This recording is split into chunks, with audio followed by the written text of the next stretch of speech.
I was planning on talking about some general ideas around like plyometrics and power and more explosive, faster movements and how those are important in the grand scheme of things for pretty much anyone, even if their goals aren't speed and power, right? And with your goals being health and longevity, I think it's an important point to mention, like you said, that you run and that you used to play tennis competitively and like all of these things that I'm sure are very important to you. And you still want to be able to do well on into later of your life, right? Yes, no, and I mean, I want to keep being an athlete still. So, Exactly. And so that's kind of where I want to give you the big picture of, I have to tout that our programming and my coaching style is really mobility focused mhm, because I want to bring people into this realm of understanding what I'm about to explain to you, but I kind of have to act like it's different so that okay, people are intrigued by it, right? Mobility training and what we're going to start with is nothing different than the strength training or the efforts that you've been making in mhm, the gym, right? And that kind of goes back to what I mentioned in that voice message yesterday about like you haven't been doing anything wrong, right? And we're not necessarily going to change the way that you are training. We're just going to offer you, like I said, different perspectives on everything. And okay, so when we think about mobility training, mobility is really just understanding some basic fundamentals of the human body and your body specifically, right? And then maybe what your body specifically needs as far as the mobility limitations that you have, or the scoliosis that you've always dealt with, or your high arches, or things like that, right? Like the things that your body is showing you are really no different than the things that my body is showing me. We just have different backgrounds, we have different experience levels, we've had different lives up to this point. And so mobility really is understanding the basics of like human anatomy and then yeah, how does that specifically apply to me versus you, and how can we use that with training, right? okay, And so in order to do those things and have you progress the way that we need you to, we kind of need to regress. We need to back off a little bit because we need to teach your body new positions, new movement patterns, and maybe even different ways of like breathing and bracing your core, like we went over yesterday, yeah, right? And so it's what we understand on the front end is that these things are skills, just like strength training is, right? The first mhm, time you did a Bulgarian split squat or a Bulgarian lunge, you were like, what is this? I feel like a baby deer, right? You're yeah, like, the dumbbells are all over the place. I can't balance on one leg. But you did 1,000 of those reps, and number one versus number 100 versus number 1,000 was completely different because you got better at it as you went, right? It was mhm, a skill. Mobility training is no different. And like I said, that's really just learning about your body in a way that you're going to bring about more body awareness.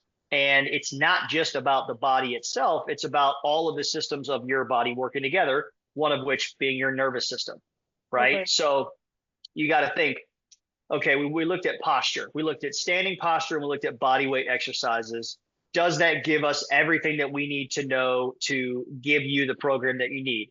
Probably not, but it gives us a great starting point because your nervous system is constantly interacting with your surroundings, whether it be you're on a work call and your boss pisses you off, mhm, or you get in an argument with a sibling, or the sun is not shining and it's raining. Like all of these things are sending your body signals that mhm, your body then responds to. But evolutionarily speaking, our bodies and our brains have developed to pick up on patterns. mhm, And it just does, it basically shortcuts as fast as possible. It builds these shortcuts so that it can keep you safe and keep you kind of aware of your surroundings, mhm, right? But a lot of times we have to understand that the nervous system could pick up on a pattern and perpetuate or repeat a pattern, even mhm, if it's not safe for us, right? So, like, your brain doesn't necessarily know what's safe and what's unsafe, it's guessing, mhm, right? But if it's ingrained a pattern for so yeah, long, for decades, or, I mean, all the times that I mhm, was sprinting as a sprinter or you were swinging a racket as a tennis player, our bodies picked up patterns, and all those are just strategies based on what was necessary at the time, right? Like as we learn a skill, our body picks up a pattern and then it makes it more repeatable, like the Bulgarian split squats, right? mhm, So you got better at those. Not to say that you were doing those wrong, but your body got so good at the pattern that you were using to do those that now you may have almost developed an inability to do other patterns. You can only do that one pattern, right? Right. Yeah. The same way like trauma works or trauma responses work, right? Like I have a trauma trigger, and when someone says or does something to me and it triggers that, I have to actively slow down and work on my response to that trigger in order to overcome that. Does that make sense? Yeah, of course. So the same thing exists with like mobility training and strength training, right? Sometimes we have to make it really, really easy for the body and the brain and the nervous system to pick up on new patterns. And that means doing body weight exercises. So we're not going to load the body up in a way that puts too much pressure on it, because if there's a lot of pressure on it and it feels unsafe, it's going to automatically go back to the old pattern that we had before, Yeah. right? Right. And then also we want to be able to relax in some of these positions to have the brain feel as though you're safe so that it can start to pick up on new cues and new patterns and things like that. Okay. Like feeling your foot contacts, right? Like you know that you have high arches and you wear flat shoes when you train because you know that like good contact with the ground can make you feel stronger and more aware of what's going on, right? Yeah. The feet are the nervous systems and the brain's connection to the ground, and that's very important when you're picking up heavy stuff, right?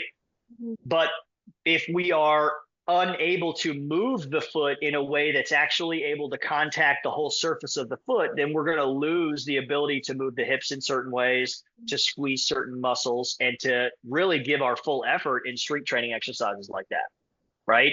So some of the first things that we're going to go over and we're going to learn, in addition to your breathing pattern, right? That's a pattern. That's a new way of establishing a core brace and tension. We also need to work on foot contacts. And you're going to learn about this in the intro stuff, but I want to go over it now. We want to think about the heel as number one, the ball of the big toe and the ball of the pinky toe. That's your tripod. And you're going to watch some videos on that, so it's going to make a lot of sense. But we have to be able to let go of tension in our abdomen and our rib cage to improve the way that we can stack ourselves and get the rib cage and the pelvis to become more mobile. The same thing goes for the foot. So we want to loosen up the arch of the foot and really start to work on like almost like your hand. Like you just feel how much mobility you have in your hand. We don't necessarily have to have the same for our feet, but we need to have more than we usually do. So we need to be able to, like I was giving you cues yesterday, we need to be able to find the outside of the heel and then wrap the whole foot on the ground. And once you can do that, you're never going to want to do anything different because you're going to feel how connected you are to your glutes, and it automatically makes you feel stronger, right?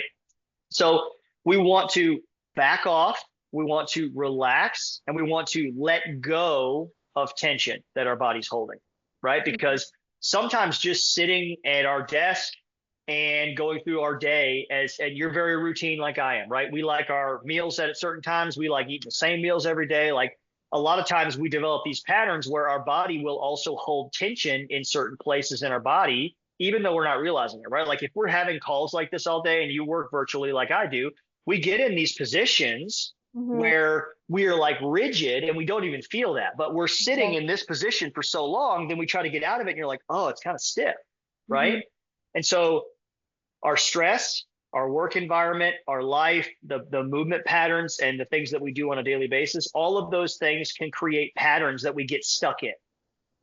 And that brings tension into our body in certain places. When we have tension in certain places that we can't let go of, or tight muscles that we can't let go of, then there's going to be other things in our body that aren't going to work as well, or we're not going to be able to feel as well, right? You've heard people say like, I got sleepy glutes, right? Like I can turn on my right glute, but I can't turn on my left glute. It doesn't mean that they need to be turned on or turned off. It just means that your pelvis probably can't move in a way that's going to help you activate that left side. So a really important point to remember is that, you know, you're a bodybuilder, you have the experience of that. So we're constantly thinking about muscle activation when we're building muscle, right?